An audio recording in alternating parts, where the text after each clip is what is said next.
Dans le processus de contractualisation du plan de pilotage qui va permettre à l'école d'avoir un contrat d'objectifs liés avec le pouvoir régulateur, en fait c'est le DCO, le délégué au contrat d'objectifs, qui va être le délégué, c'est le mot qui est bien indiqué évidemment, le délégué du pouvoir régulateur. C'est ce DCO qui va venir analyser la proposition de plan de pilotage et dire si oui ou non l'école dans sa proposition va rencontrer, avec ses spécificités évidemment, va permettre de contribuer à la réalisation et à l'atteinte des objectifs d'amélioration du système éducatif. C'est vraiment important que le DCO ait cette vue sur les cohérences. Alors je dis les cohérences, c'est-à-dire est-ce que l'établissement scolaire, quand il fait son propre diagnostic, quand il pose son propre diagnostic, est-ce que son diagnostic est cohérent avec tous les indicateurs qui lui sont fournis tant par l'administration que même par son propre pouvoir organisateur, voire par sa fédération de pouvoir organisateur.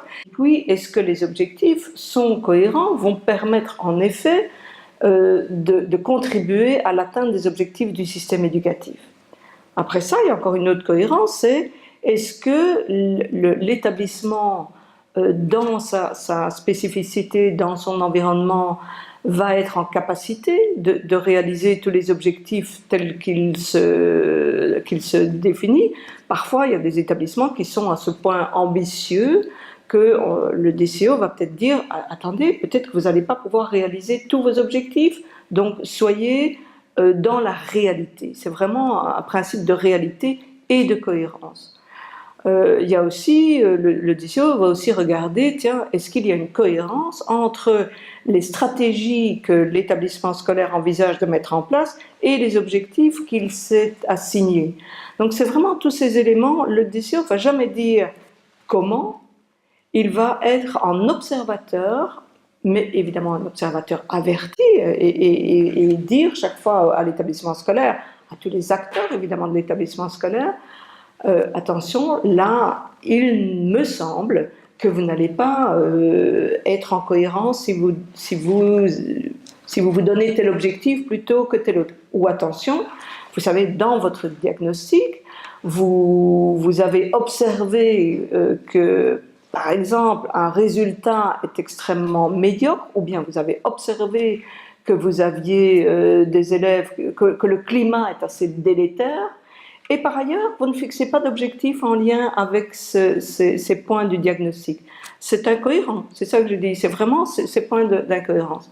Alors, bien sûr, le DCO va avoir ce regard dans un mouvement de dialogue constructif avec l'établissement scolaire. Ça, c'est vraiment important de se dire que le DCO ne va pas analyser sur papier, donc ce n'est pas de l'administratif, c'est vraiment avoir une procédure compréhensive.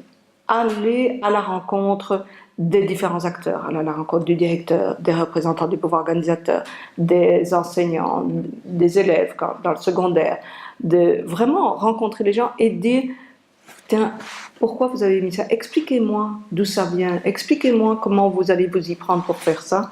Et puis alors lui va poser son propre jugement et dire en effet, ce plan de pilotage, il rencontre cette cohérence dont je parlais tout à l'heure, et on va pouvoir contractualiser et se dire voilà, il y a 6 ans, l'établissement se donne 6 ans, est-ce pertinent?